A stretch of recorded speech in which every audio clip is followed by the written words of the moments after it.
Okay, let's talk about eggs.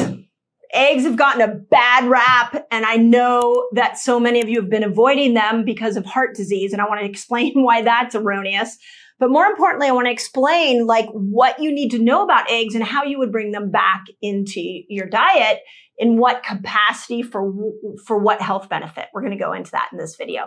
So let's dive right in.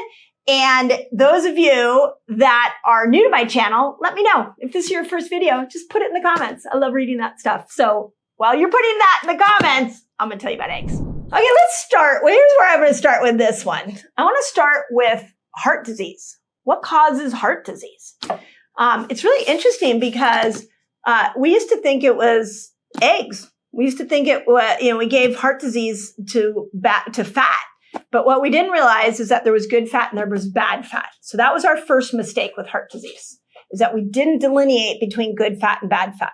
Second thing is we forgot to tell the world that sugar causes heart disease more than anything else. So when we went into this low fat movement, what happened is that when we were low fat, we went high sugar and we saw heart disease get worse.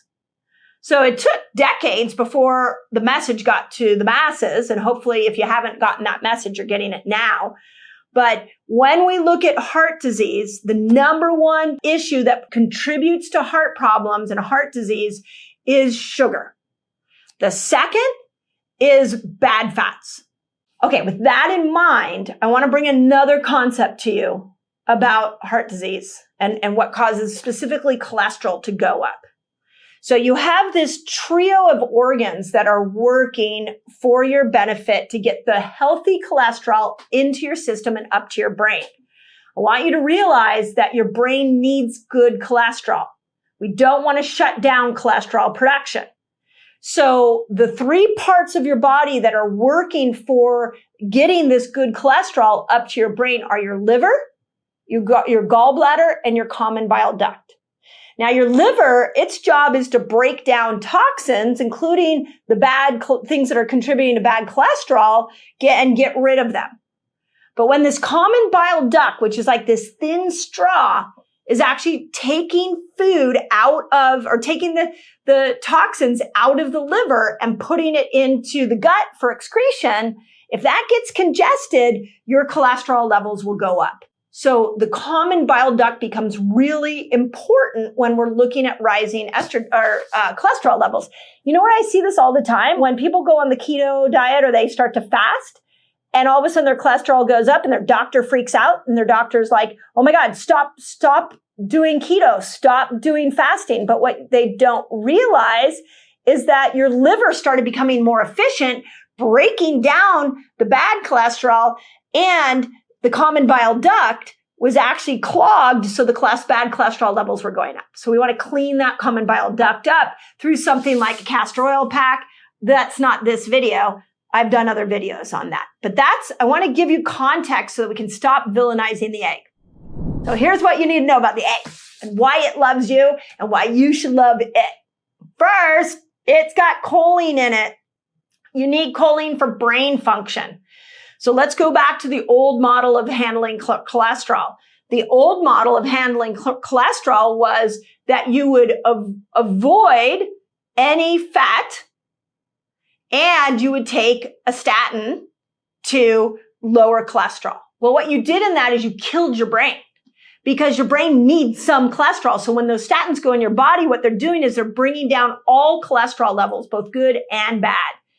And without the good fat, you weren't giving your brain a fuel source. Your brain is 50% fat. You weren't even giving it a fuel source that it needs. And this is one of the reasons experts believe that we're seeing Alzheimer's at these accelerated rates right now in our seniors because they grew up in that low fat movement where it was like, oops, cholesterol's up. Let's put you on a statin, take your fat down. They started buying all the non-fat, low-fat stuff. And what they didn't know is that it was contributing to poor brain health decades down the road. So when we look at the egg has this nutrient, this amino acid called choline that really helps with brain power. It's phenomenal. So let's eat eggs. Second thing is it's a complete protein.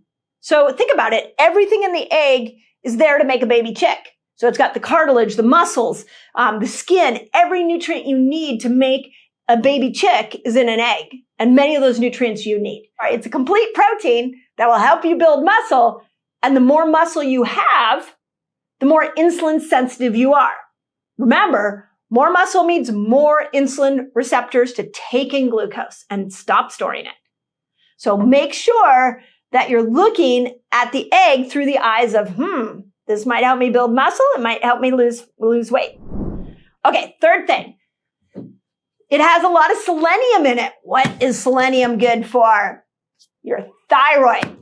What does thyroid do? It helps us metabolize, give us energy and burn and that metabolic effect in our body that burns energy so that you stop gaining weight. So what we know is eggs can have selenium in them to help that. Okay, ready? Now here's the ironic thing. Not only have you been lied to about the egg, but what they said about the egg back in the 1970s and 1980s was actually the exact opposite. They're now finding that eggs raise good cholesterol.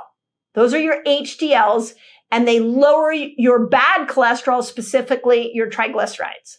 So it was a really interesting study that I found on eggs and heart disease that showed, and I'm going to link it here. It was a Chinese study, and they found that 30% less chance of a stroke if you ate one egg a day compared to people who didn't eat any eggs. The study became so famous and so popular in China that the Chinese government started to recommend that people get 40 to 50 grams of eggs daily. And that not more than that, but 40 to 50. That's a lot of eggs, because let me tell you that one egg has 6 grams of protein. So that would be like 9 eggs. But again, we're back at this rebranding of the egg and how important it is so that we can make sure that we're getting all those nutrients. We're supporting the thyroid. We're getting the good cholesterol. We're supporting the brain. We're building muscle. Now, if we eat more of them, what research is showing, you're not only going to prevent stroke, you're not only going to get yourself stronger, you're not only going to supercharge your brain, but now if we put all these together, you've created this incredible synergy for your body to be able to keep the weight that you want it to be, which ultimately is really, really important for heart disease. Okay, I got to interrupt this video because I have a free guide for you so you can master fasting. It's called A Beginner's Guide to a Fasting Lifestyle. And all you've got to do is click here and you can jump right in. So, totally been lied to. Now you know. And when we look at the egg, I think the next logical question that I have for my own self is like, how do I get that many eggs in? So, and does it matter? I've had this question before. Does it matter if what you do, if you're hard boiling it, if you're soft boiling it, if you're doing it raw? These are questions that I think we should discuss, because typically anything you cook is going to break down the nutrient capabilities of that. So raw eggs ultimately would be the best. I can't find any data. Nobody's studied the choline amounts that show what a soft-boiled egg does compared to a hard-boiled egg. But my intuitive sense says it's very much like meat. Like the more you cook, or even vegetables, the more you cook something, the more you pull out those nutrients.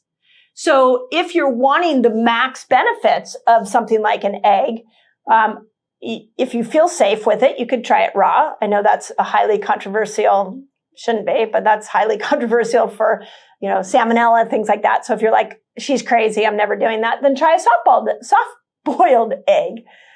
Try one that's still runny a little bit. It's going to have all those nutrients in it and they haven't been really cooked. I personally love poached eggs. Those are like my favorite. I'm not good at making them, so I order them every time I go out. But could you start to look at making sure that the yolk is runny in some way or shape or form? Now, when we look at a hard-boiled egg, it becomes a really easy snack. We have so many people that go out and they're getting the bars and they're getting the keto bars and they're like, have all these synthetic ingredients in it. Whereas a hard-boiled egg, put it in a little container and take it on the road with you. It's so easy to eat. And I can tell you what I do in my fasting window sometimes if I need the brain power. I don't want to lose the brain power. I want to stay in ketosis. is that I'll just take a couple of eggs and I'll pop them in my mouth with a little bit of Himalayan sea salt on it, maybe a little bit of pepper. And I'll use that throughout my day as a tool for making sure my blood sugar doesn't spike, but also giving me good brain power and keeping me in this fat burning state. Now, we'll pull you out of autophagy, but that's not this video. You're going to see other videos that I've done on that. So you can try it. It's almost like a fasted snack. You could try it in your fasting window to keep your blood sugar stable. You can try it to support your brain when you're powering up for the day. Try it maybe a little soft boiled so you can get more nutrients. And then you're going to want to get a bunch of them if you want to get to that 40 or 50. So we're back at your comfort level. I'm just bringing you the information. So you decide what you want to do with that. If you love this video, I did a great video called Should You Eat Eggs Every Day for Breakfast? So you need them to make things like serotonin and dopamine, the neurotransmitters that give us a good mood balance, make us happy, make us calm, give us joy and satisfaction. The precursors for those neurotransmitters are all inside this little egg.